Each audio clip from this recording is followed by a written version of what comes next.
Hello class 9, welcome back to our YouTube class. Today we are going to start chapter 1, Introduction to Object Oriented Programming Concepts, Unit 1, Principles of Object Oriented Programming. Or do you know that computer is an electronic device that accepts instructions in a specific language? Okay, so uh, here it is very difficult to establish communication between the user and the computer. If she is not aware of computer language, then it's very difficult to have any communication with the computer. So this is a reason why learning computer language is very essential for working on the computer. So we have two types of computer languages.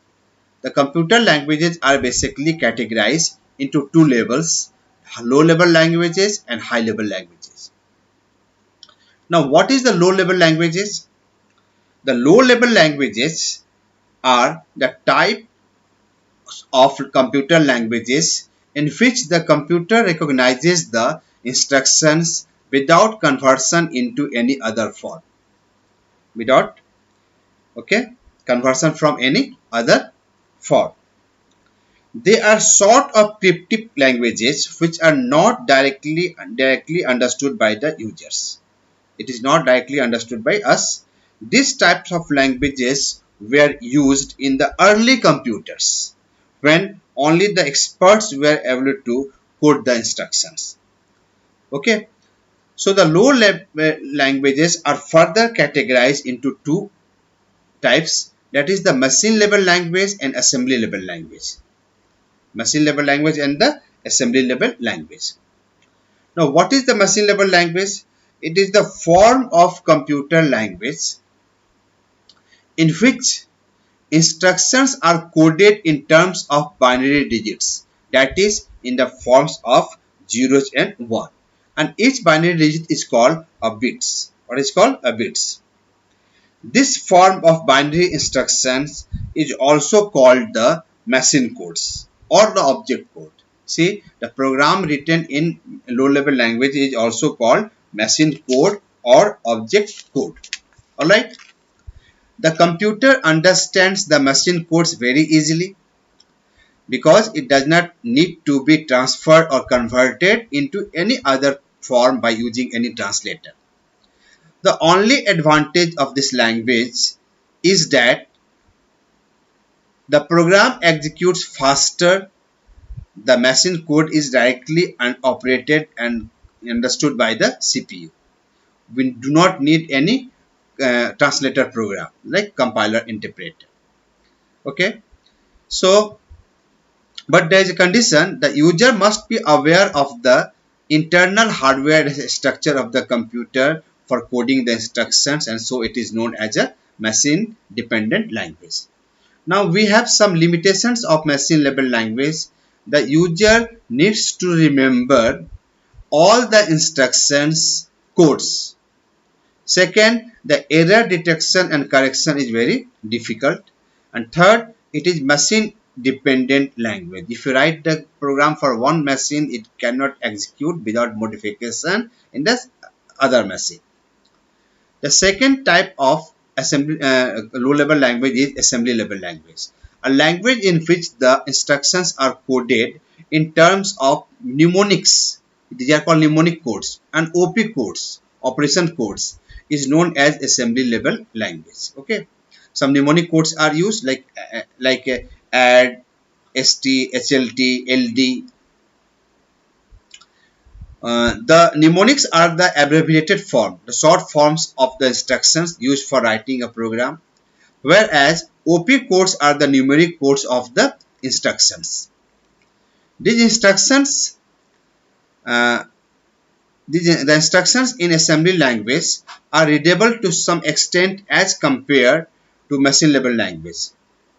Okay, the instructions given in assembly language are not directly understood by the computer. It is not directly understood by the computer.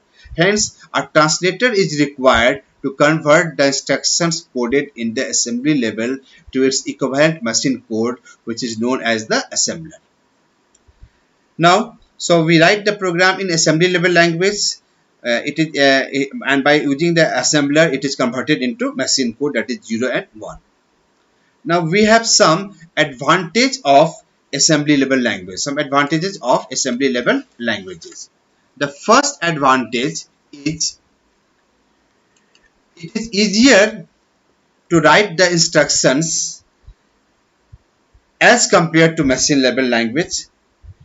Okay, first one, it is easier to write the instructions as compared to machine level language. Second, the error detection and correction is also comparatively easier. Finding the errors and correction is comparatively easier. Third, the code can easily be modified. The mnemonic codes can easily be modified.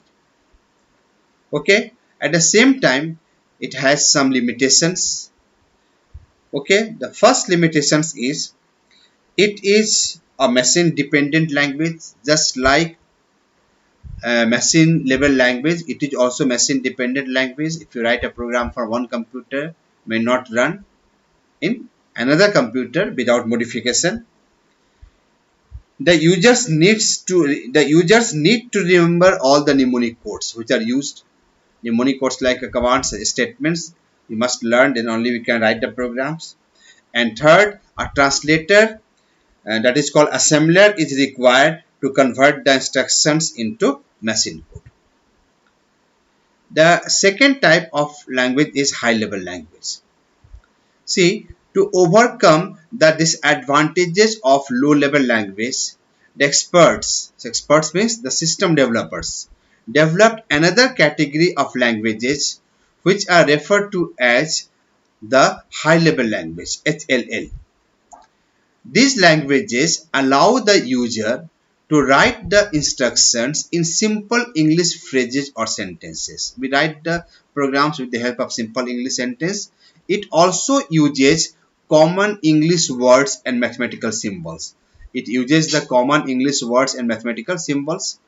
For example, BASIC, C, C++, Java, Python are the popular examples of high-level languages.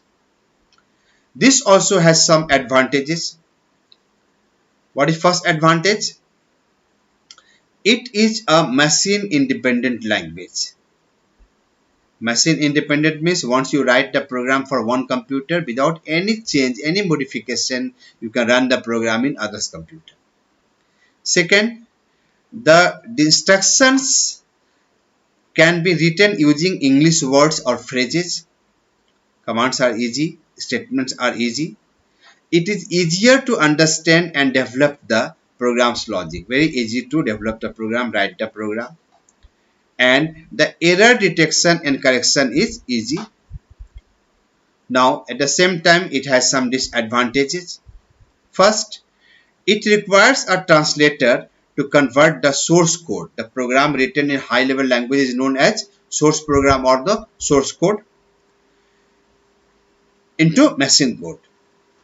Second, the machine code of high-level instructions might be less efficient than the machine code generated from the assembly level instruction. Okay. One of the major disadvantages of the high-level language is that the machine cannot understand this language directly. A machine understands only machine level language. Hence, we need to convert the instructions written in high level language into their equivalent instruction. Okay, that is the machine level language, so that they can be operated open by the CPU. So for this, we need a translator or language processor to perform the conversion, and these language processors are known as compilers and interpreter. So about compiler and interpreter we'll discuss in our next class. So today what we learned that there are two types of computer languages: high level language and low level language.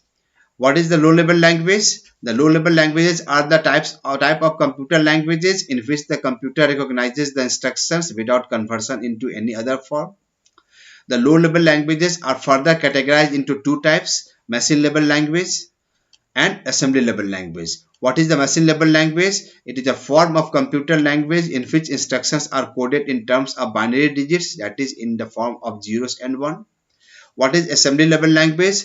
A language in which the instructions are coded in terms of mnemonics and OP codes is known as an assembly level language.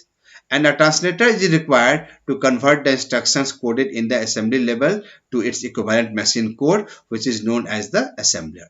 Then we discuss about that three advantages of assembly level language, three limitations of assembly level language. We discussed the what is high level language. High level languages allow the user to write the instructions in simple English phrases or sentences. It also uses common English words and mathematical symbols. Examples: basic C, C++, Java, Python. And we discuss the advantages of high level language and disadvantages of high level languages. So in next class we'll discuss about the compiler and interpreter. So please learn all these dot terms. Thank you.